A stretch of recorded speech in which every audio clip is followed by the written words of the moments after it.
Hi, this is Jordan Crook with TechCrunch, and we're here today at BMW's sneak preview of two new models in its i-Series. We have the all-electric i3 and the hybrid electric i8 over here to my left. We were lucky enough to get Richard Kim, the external designer, to walk us through the features. And so one of the things that I first want to ask you is, there are a lot of dramatic lines in the design here, and there's also a huge use of glass. Can you speak on that for a moment and just how exactly it relates to these cars' eco-friendly nature? From the basis of this car, you do have a sustainable message. This was important for us, that there is no sort of arbitrary styling. Everything was done with a purpose, and in this way we were able to do efficient design and lightweight design. And lightweight is important to have a sustainable message. Yeah, and you spoke a lot about just the aerodynamics of the car in general.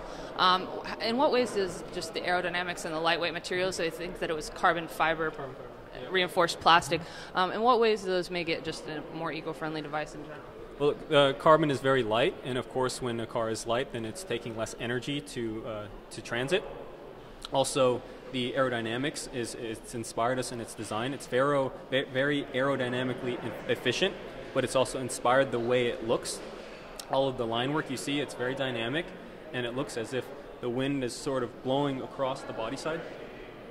So I remember in your presentation you talked a lot about how the use of glass makes it actually feel more roomy. Mm-hmm. So if we could just actually have a look at the inside here, we're going to have a couple guys come and open the doors for us.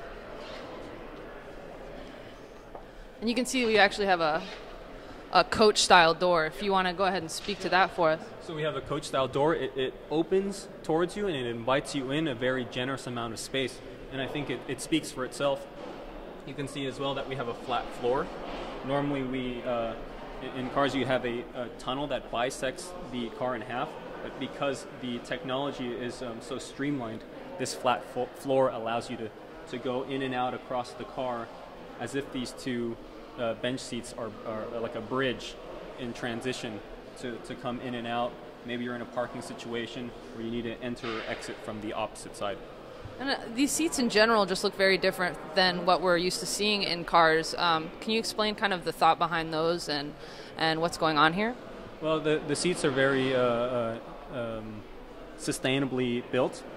It's all natural materials. They're naturally dyed leather.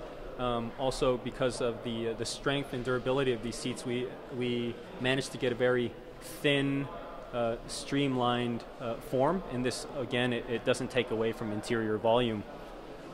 So. And I remember, if we can just kind of go ahead to the exterior of the car, I remember you telling me that there were a couple components that are kind of integrated together. To maybe streamline the process of not only assembly but just the look of the car in general. Yeah. Can you talk about that for just a second? Yeah, sure. So we have this one level, and this one level on the hatch has many different functions integrated. Of course, this is because it's an efficient and lightweight design. Also, we have our iconic U-shaped taillights. You will see this car even from a distance and at night. And they're mounted to the frame of the rear hatch. And this way, it's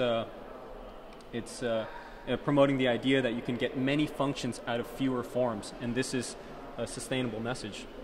Awesome. So if we could just go ahead and take a look now at the i8, that was the i3.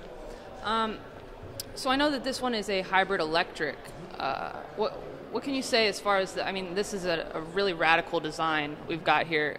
Can you speak to that for just a moment and the aerodynamics of this as well? So of course the first thing you see, the general impression is that it's a very dynamic sports car persona. The amount of sculpture, the lines, the way it flows, it's as if the wind has designed the car. And one really nice example of that you can see here on the side. Now, air can enter the front of the car through the air curtains, and as the air goes through the wheel, the high pressure is released from behind the front of the wheel, across the rocker panel, up and over the fender, and is cut by the taillight. So again, it's as if the aerodynamics has designed the car for us. We were very much inspired by the efficiency that aerodynamics provides for us. And I know we also want to get a good look at the interior of this, but we also have another cool door trick as far as the i8 is concerned. And you said that the lightweight materials came into play there as well. Can you go ahead and explain? Yeah, the carbon fiber structure, it's a very durable, it's a very solid material that gives us a lot of strength. Now the stability of this large door is just hinged on two small points. And because of carbon fiber, we have that strength to carry this large door. And this large door, it gives us, of course, a large door opening, and therefore you can easily enter and exit the car. For both cars, the wheels are tall and they're narrow. Narrow wheels are very important for aerodynamic efficiency and performance. But at the same time, they do not take away from interior volume, and we're able to maximize interior volume. And this gives us a much more generous sense of space from the interior. Also, on both cars, the wheels are out at the corners, and this gives these cars a very nice sense of stance. And stance is a term we use to define how stable the car looks, and both cars have a great sense of stability, and you need that. Especially on the i3 in an urban environment, you're going to want that sense of stability that you are connected to the road. All right. Well, we really appreciate you taking the time with us, Richard, and that's it for the BMW i3 and i8.